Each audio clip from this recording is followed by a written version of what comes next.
नाना जन्म करम पुनि नाना, किए जोग जप तप मखदाना। कवन जोनि जन्मेउ जह नाही, मैं खगेश भ्रमि भ्रमि जग माही। अनेकों जन्मों में मैंने अनेकों प्रकार के योग जप तप यज्ञ और दान आदि कर्म किए। हे गरुड़ जी, जगत में ऐसी कौन सी जोनी है जिसमें मैंने बार बार घूम फिर कर जन्म न लिया हो। देखेउ करि सब कर्म गोसाई, सुखी न भयउ अब ही की नाई। सुधि मोहिनाथ जन्म बहु केरी, शिव प्रसाद मति मोह न घेरी। हे गोसाई, मैंने सब कर्म करके देख लिए, पर अब इस जन्म की तरह मैं कभी सुखी नहीं हुआ। हे नाथ, मुझे बहुत से जन्मों की याद है, क्योंकि श्री शिव जी की कृपा से मेरी बुद्धि को मोह ने नहीं घेरा। प्रथम जन्म के चरित अब कहूँ सुनऊ बिहगेश, सुनि प्रभु पद रति उपजई, जाते मिटहि कलेश।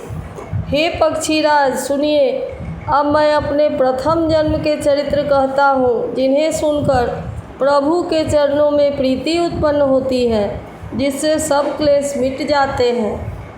पूरब कल्प एक प्रभु, जुग कल जुग कर मूल। नर अरु नारी अधर्म रत, सकल निगम प्रतिकूल।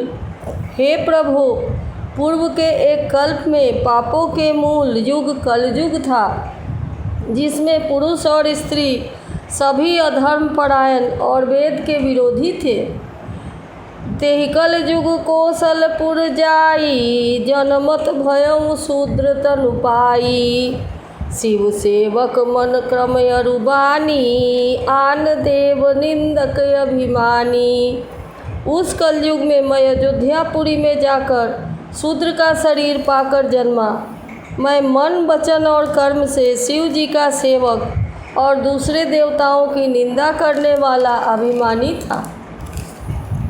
धन मद मत परम बाचाला, उग्र बुद्धि उर्दम्भ विशाला। यद्यपि रहेउ रघुपति राजधानी, तदपि न कछु महिमा तब जानी। मैं धन के मद से मतवाला, बहुत ही बकवादी और उग्र बुद्धि वाला था। मेरे हृदय में बड़ा भारी दंभ था। यद्यपि मैं श्री रघुनाथ जी की राजधानी में रहता था, तथापि मैंने उस समय उसकी महिमा कुछ भी नहीं जानी। अब जाना मैं अवध प्रभावा, निगमागम पुराण यस गावा। कवनेहु जन्म अवध बस जोई, राम परायण सो परि होई। अब मैंने अवध का प्रभाव जाना।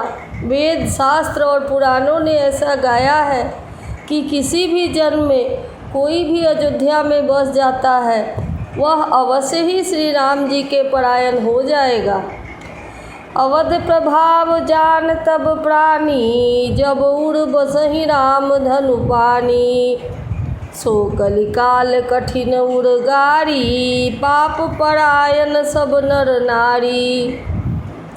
अवध का प्रभाव जीव तभी जानता है जब हाथ में धनुष धारण करने वाले श्री राम जी उसके हृदय में निवास करते हैं। हे गरुड़ जी, उस कलिमल का काल बड़ा कठिन था। उसमें सब नर नारी पाप परायण थे। कलिमल ग्रसे धर्म सब, लुप्त भये सदग्रंथ। दम्भिन निज मति कल्प करी, प्रगट किए बहुपंथ। कलयुग के पापों ने सब धर्मों को ग्रस लिया, सदग्रंथ लुप्त हो गए। दम्भियों ने अपनी बुद्धि से कल्पना कर करके बहुत से पंथ प्रकट कर लिए। भये लोग सब मोह बस, लोभ गसे शुभ कर्म। सुनु हरि जान ज्ञान निधि, कहूँ कछुक कलि धर्म। सभी लोग मोह के बस हो गए, शुभ कर्मों को लोभ ने हड़प लिया। हे ज्ञान के भंडार, हे हरि के वाहन, सुनिए, अब मैं कलि के कुछ धर्म कहता हूँ। वर्ण धर्म नहीं आश्रमचारी, श्रुति विरोध रत सब नर नारी। द्विज श्रुति बेचक भूप प्रजासन, को नहीं मान निगम अनुशासन। कलयुग में न वर्ण धर्म रहता है, न चारों आश्रम रहते हैं। सब स्त्री पुरुष वेद के विरोध में लगे हैं। ब्राह्मण वेदों के बेचने वाले और राजा प्रजा को खा डालने वाले होते हैं। वेद की आज्ञा कोई नहीं मानता। मारग सोई जा कहूँ जोई भावा, पंडित सोई जो गाल बजावा। मिथ्यारंभ दंभ रत जोई, ताकहु संत कहई सब कोई। जिसको जो अच्छा लग जाए वही मार्ग है। जो डींग मारता है वही पंडित है।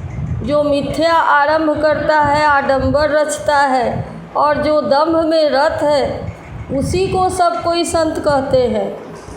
सोई सयान जो पर धनहारी, जो कर दंभ सो बर आचारी। जो कह झूठ मस्करी जाना, कलयुग सोई गुणवंत बखाना। जो जिस प्रकार से दूसरे का धन हरण कर ले वही बुद्धिमान है। जो दंभ करता है वही बड़ा आचारी है। जो झूठ बोलता है और हंसी दिल लगी करना जानता है, कलयुग में वही गुणवान कहा जाता है। निराचार जो श्रुति पथ त्यागी, कलयुग सोई ज्ञानी सो विरागी। जाके नख अरु जटा विशाला, सोई तापस प्रसिद्ध कलिकाला। जो आचारहीन है और वेद मार्ग को छोड़े हुए है, कलयुग में वही ज्ञानी और वही वैराग्यवान है। जिसके बड़े बड़े नख और लंबी लंबी जटाएं हैं, वही कलयुग में प्रसिद्ध तपस्वी है। अशुभ वेश भूषण धरे, भक्षा भक्ष जिखाहि। तेई जोगी तेई सिद्ध नर, पूज्यते कलयुग माहि। जो अमंगल वेश और अमंगल भूषण धारण करते हैं और जो भक्ष्य अभक्ष्य, खाने योग्य और न खाने योग्य सब कुछ खा लेते हैं, वे ही जोगी हैं, वे ही सिद्ध हैं और वे ही मनुष्य कलयुग में पूज्य हैं। जे अपकारी चार तिनकर गौरव मान्य तेई, मन क्रम वचन लबार तेई बखता कलिकाल महू।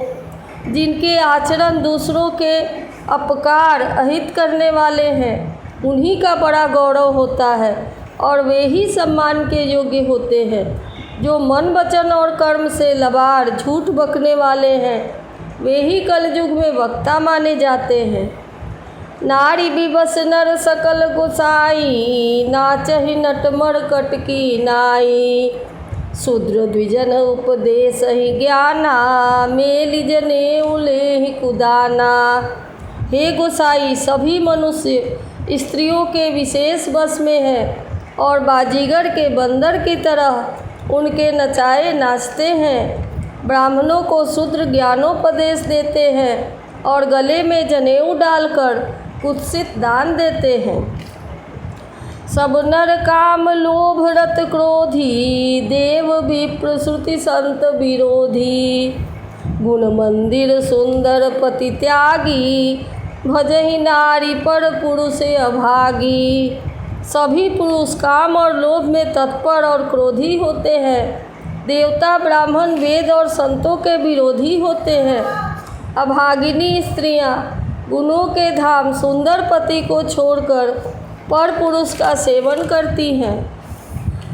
सौभागिनी विभूषण हीना, विधवन के सिंगार नवीना। गुरु शिशि बधिर अंध का लेखा, एक न सुनई एक नहीं देखा। सुहागिनी स्त्रियां तो आभूषणों से रहित होती है, पर विधवाओं के नित्य नए श्रृंगार होते हैं। शिष्य और गुरु में बहरे और अंधे का सा हिसाब होता है।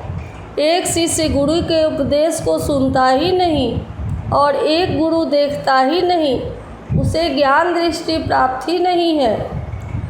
हरई शिष्य धन शोक न हरई, सो गुरु घोर नरक महु पड़ई। मातु पिता बालकन बोलावही, उदर भरे सोई धर्म सिखावही। जो गुरु शिष्य का धन हरण करता है पर शोक हरण नहीं करता, वह घोर नरक में पड़ता है। माता पिता बालकों को बुलाकर वही धर्म सिखाते हैं जिससे पेट भरे। ब्रह्म ज्ञान बिनु नारी नर, कहीं न दूसरी बात। कौड़ी लागी लोभ बस, करही विप्र गुण घात। स्त्री पुरुष ब्रह्म ज्ञान के सिवा दूसरी बात करते ही नहीं, पर वे लोभवश कौड़ियों बहुत थोड़े लाभ के लिए ब्राह्मण और गुरु की हत्या कर डालते हैं।